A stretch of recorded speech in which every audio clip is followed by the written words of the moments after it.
La Viuda preguntó después de que el Vaquero la salvara en el río. The rope snapped like a gunshot. Samuel Cortez heard the scream before he saw the splash. The widow, Elena Marquez, the quiet woman who lived alone at the edge of Willow Creek, was swept under the churning river, her horse panicking on the bank. The river was swollen from last night's storm, a violent brown serpent thrashing through the valley. And she was disappearing beneath it. Samuel didn't think. He dropped his rifle, kicked off his boots, and lunged into the freezing water. A rescue and a promise. The current slammed into him, knocking air from his lungs. He fought it, teeth gritted, pushing through the icy pull until he spotted a flash of her blue dress. Her hand reached up, fingers trembling, slipping. "I've got you," he shouted, grabbing her wrist. For a moment he thought he'd lose her. But Samuel was a rancher, a man who'd hauled bulls twice his weight. With one last surge he dragged her toward a fallen log, braced his legs, and lifted her onto the bank. Elena collapsed in the mud, coughing river water, shivering uncontrollably. She looked at him with wide, stunned eyes, eyes that had not looked at another person closely since the day her husband died 2 years ago. "You saved my life," she whispered. Samuel shook his head. Anyone would have done the same. Her gaze wandered over the empty fields, the road twisting away into lonely hills. "No, not anyone. A woman marked by loss." Elena Marquez was known in town, but mostly as a ghost. She rarely spoke, kept her veil low, and avoided the gossiping women who whispered behind her back. Rumors claimed her husband had died of fever, others said he was murdered by bandits, some insisted she was cursed, unlucky for any man who stepped into her life. Samuel never believed the rumors. Grief wasn't a curse, it was a wound. And wounds could heal. But as she lay shaking beside the river, he realized something else. She was terrified, not just of the water, but of being seen. Her dress clung to her like a second skin, soaked through, heavy and revealing. She crossed her arms over her chest instinctively, cheeks flushing with a humiliation deeper than the cold. I can't walk back like this," she murmured. "Not through town. Not looking like." She stopped, shame knotting her voice. Samuel removed his coat and wrapped it around her shoulders. "Then you won't." She hesitated, eyeing him as though he were offering more than fabric. "Something gentler. Something dangerous. A question born from fear and desperation. They reached her cabin after a long, shivering walk. The storm had knocked out the chimney draft, leaving the inside cold, but Samuel quickly built a fire, his hands moving with the rhythm of a man long used to making warmth out of nothing. Elena stood near the hearth, trembling, her soaked dress dripping onto the wooden floorboards. I need to change," she said, voice barely above a breath. She glanced at the bedroom door, then at him. "Samuel," she swallowed. "Te quedarás si me desvisto. Will you stay if I undress?" For a heartbeat the cabin was silent except for the crackle of fire. Samuel knew exactly what she meant.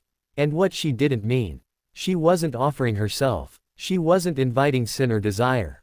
She was asking, "Will you abandon me if I lower my defenses? Will you run from me like everyone else?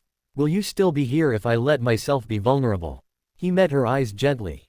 "Elena, I'll stay on the porch. You change in peace. You're safe." Relief flooded her expression, relief so fierce she nearly cried. "Thank you, Samuel." He stepped outside. And he stayed. An unlikely friendship. Over the next days, Samuel visited to bring wood, fix the fence, patch the roof. At first she tried to refuse. "You don't owe me anything," she told him. "I'm not doing it because I owe you," he replied.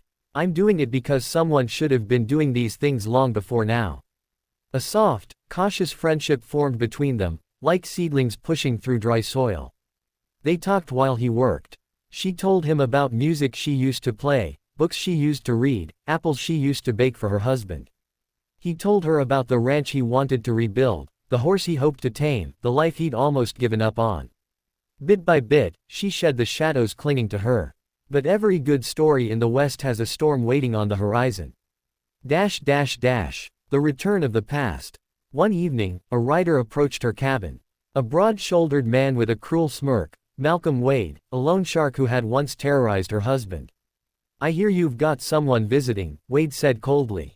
"Must be nice to have company after letting your man rot in debt." Elena froze. Samuel stepped forward, jaw tight. You need to leave, Samuel warned. Wade laughed. Or what? You think she can hide behind you? Her husband owed me. And debt always gets paid, one way or another. Samuel's hand drifted toward his holster. I said, leave. Wade spat in the dirt and rode off, but not before tossing a final threat over his shoulder. This ain't over. Elena sank onto the porch steps, shaking, breath coming fast. Samuel, I can't lose someone again. Not because of me. You won't, he said firmly. I'm not your husband. I'm not running. But he died because he tried to protect me. He died because Wade is a coward, Samuel cut in. And cowards only win when good people back down. I won't back down. The final stand. Days later, Wade returned, but this time with 2 men. Samuel met them at the gate. This land is mine, Elena said, standing behind Samuel, voice trembling but determined. And I will not be bullied again. Wade sneered. Fine, have your land. I'll just take your new cowboy instead.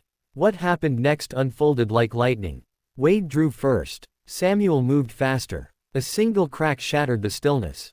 Wade's gun flew from his hand. Not a kill shot, just enough to end the threat. The other men backed away instantly. Wade stared at Samuel, realization dawning for the first time that the widow was no longer alone.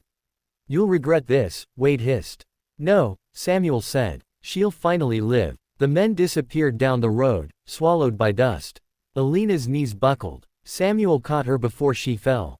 A home, a hope. That night, she sat beside the fire, hands trembling. You risked everything for me, she whispered. No, he replied softly. I risked everything for someone who deserves peace. Her eyes filled with tears, tears not of sadness but of release. She reached for his hand, timidly at first, then with certainty.